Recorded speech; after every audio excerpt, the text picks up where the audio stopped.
Hamjambo bunge. Mimi ningetaka kusema hivi. Our position as Linda Jamii is that Ogolla has been assassinated. And we have enough information to suggest that it's an assassination. It started in Bomas. Threats are very clear. Ruto said he forgave Ogolla, but he forgave him spiritually. But physically, he has executed this matter. Duale advised him to deal with KDF that tried to overturn his winning. So our position is that this is an assassination.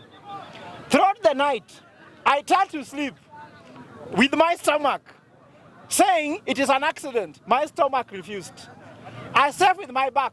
My back refused to accept it. I slept on my left. It refused. My right refused. I even tried to sit down. It refused. All my cells have refused to accept it is an accident. Remember, a military chopper, don't even say it was a bad aeroplane. This is the finest military machine ever. It doesn't come down like it is coming down, I'm telling you. It was well executed. It is an assassination.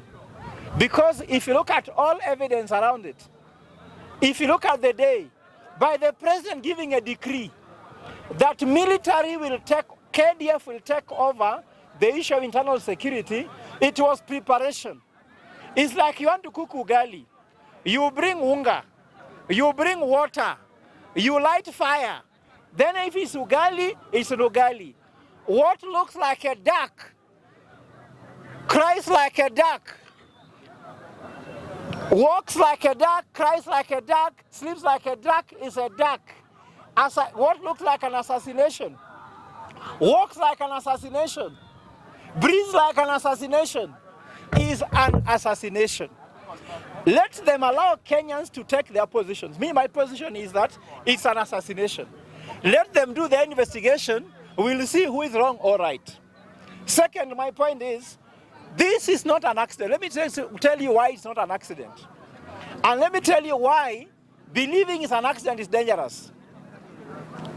If someone says an accident, let them tell us how accidents are planned and executed. Because it doesn't look like one. Accidents are caused by three factors for a chopper. I'm an expert in transport. One, human error, meaning the pilot was drunk, he was sleeping, he's not well trained, he's not qualified. That cannot be the case because CDF had access to the most qualified pilot. So we rule out that one. Unless they tested the pilot before it was not in good condition, we don't believe it. The second factor is called environmental factor. The weather at 2:30 in Elgeyo Marakwet, it was as clear as this sky. There was no rainfall.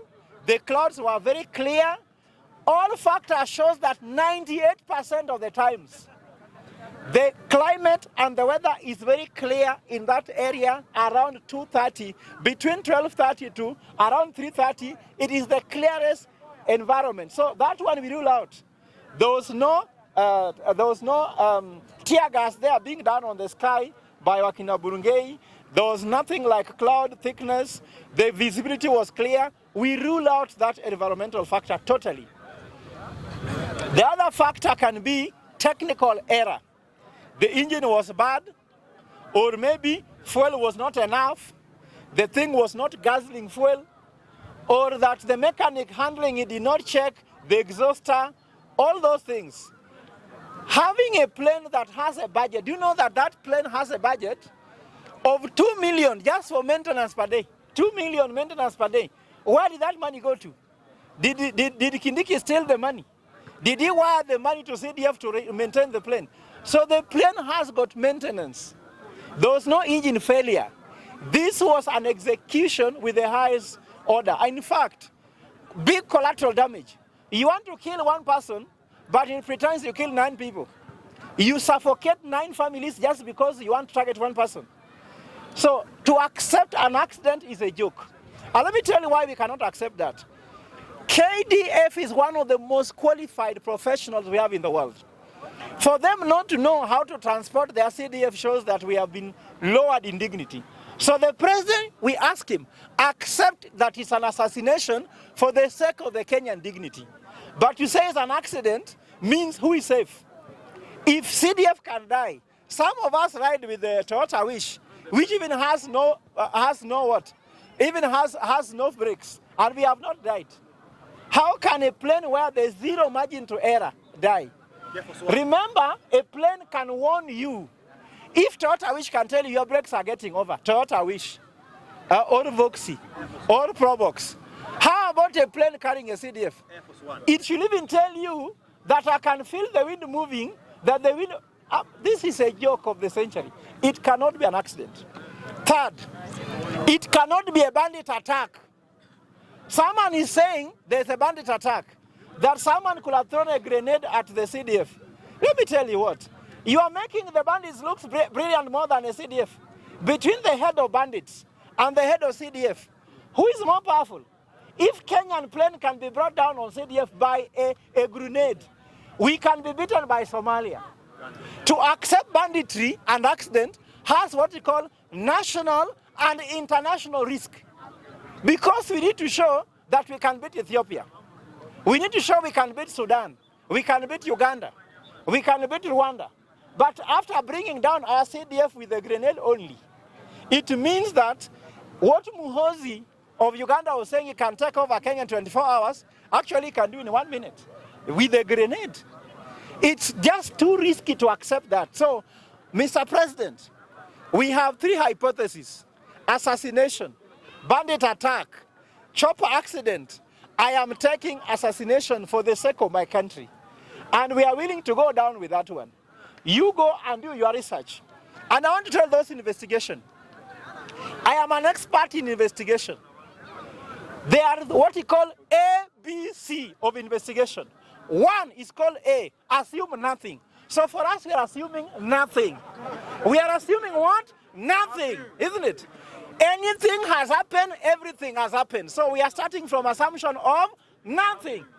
B is called believe nothing. We are believing what? Nothing. We don't believe anything you are saying, including even the names where he died, the name of the chopper. We believe nothing until we get what to believe. So, second one is B. Oh, no, C. C is called check everything. We are going to check everything, including under your bed, for everything. We are going to check everywhere and everything. So, A, B, C, assume nothing, believe nothing, and check everything. We will do that until we turn every stone to get the truth of what has happened to Ogolla. Because we cannot be fooled. Luos are educated.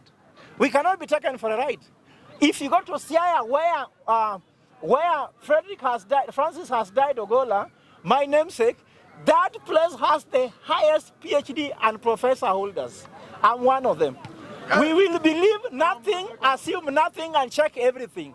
By the time we are done with you, William Ruto, if you think that this assassination was a succession plan, with Ogolla dead, he's more dangerous than when he was alive.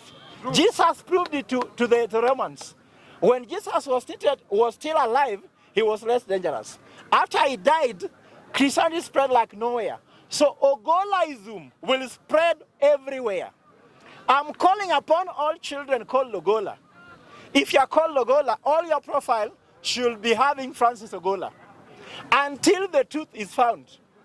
Anybody, whether you are a Luo or a Luya, who feels this one, please, in your profile photo for Twitter, Facebook, Instagram, WhatsApp, everything, put Francis Ogolla, put justice for General Francis Ogolla. Until we get justice, don't remove it. Are we together? So I want to state clearly that another thing which is important, Mr. President will not take us for a single story. There's a single story we cannot take. A danger of a single story telling us that I have commissioned Kenya Air Force to go to the site and investigate. How can Air Force investigate are being investigated? The plane that crashed belonged to Kenya Airways, isn't it? Kenya Air Force, isn't it? What if Kenya Air Force did not maintain the plane? They have a fault, they have a case to answer. Can they investigate themselves? Just like they did the one of Tom Mboya. Isaac Njoroge shot Tom Mboya and sent by the state to shot Tom Mboya to shoot Tom Mboya. Then we are being told that the government is now suing Eric Njoroge for shooting Tom Mboya. How can the person who sent you to shoot sue you, investigate you? So we cannot believe this single story. This is my take. Mr. President, get me clearly. I want you to bring multifaceted stakeholders to investigate this case. One, Francis Ogolla's family must be there in that investigation. In the postmortem, forensic expert, pathologist must be appointed by that family. Two, it's a Luo nation that has been shot. So I've talked to the Luo Council elders. They are going to appoint a pathologist, a forensic expert, and the person that must have access to the black box. That black box should be sitting in Siaya, not in State House, because they are going to manipulate it. So we want to access the black box to know the truth. We want to bring civil society. We want to bring religious organizations, the churches. Everyone come together. All Kenyans of goodwill must be given access to know how investigation takes place. Not that State House investigating themselves. And this story is what we call state capture. We are running a company called William Ruto Limited. So if you don't have shares there, you die if you oppose anything. And I can tell you, for those who have died, Luos have died. Tom Mboya, Arngwings Kodhik, Ochuka, Opande, Ouko, name them, Ojode, even Saitoti died. All those people who have died, their spirits are going to haunt this government to the extent they'll never win second term. In fact, if William Ruto thinks this will make him win second term, he is going to be a one-term president. And let me tell you, Kenyans, William Ruto is the easiest president to beat. And if you can't beat him, support me, I beat him for you. Because I know how to beat him. I know you are saying you can't. If anybody who believes he can't, come behind me. I'll beat him for you because najua dawa yake. Dawa ya Ruto sio kelele, dawa ya Ruto ni akili. Na akili nimeangusha nayo house levy. Akili imeangusha hustler fund. Akili nataka kutoa Mudavadi kwa kazi, utajua tu hivi karibuni court will decide. Ni akili tu. Akili inaweza Ruto vizuri kabisa. Usimpatie mtu ambaye anaogopa kudebate na yeye. Mimi siogopi. I can debate him from now until tomorrow morning. Kama analia. Nataka kwa hiyo presidential debate, Ruto awe analia tu akipunguza machozi. Nitamuuliza maswali 21 hata jibu. Unanielewa? Hizo maswali nishaziweka mahali. I'm waiting for presidential debate. I'm going to show him that he does not know what he has been doing. All Ruto's decisions are wrong. One, a presidential decree to take CDF to Roadtrip. That is wrong. It has cost the life of Francis Ogolla. G2G oil, wrong. Fertilizer, wrong. Hustler fund, wrong. Ruto has no prescription for anything. Only killing people is his prescription. So I can tell you, we are not going to let this go. And nikimaliza, I want to appeal to you Kenyans. Don't, first of all, fear. Be vigilant. Kenyans died long time ago. The day we died is the day Ruto was given the certificate. That's the day we died. Because from there, death has been many. Finance Act, that is death. Is it life? Increasing taxation, that is death. Your payslip has been killed. Your allowances has been killed. Mafuta yako imeibiwa. Sijui watoto shuleni is death. Shule zimekufa. Hospitali zimekufa. Healthcare is dead. Linda mama imekufa. So we died. So being afraid waiting there, you are a zombie. You died. Death is not only physical. It is not worth living in this country with William Ruto as the president. Me, I'm asking you one thing. In Kaloleni Social Hall, on 1st of May 2024, we are launching a bill to remove the guy from office because our problem is one William Ruto. Thank you.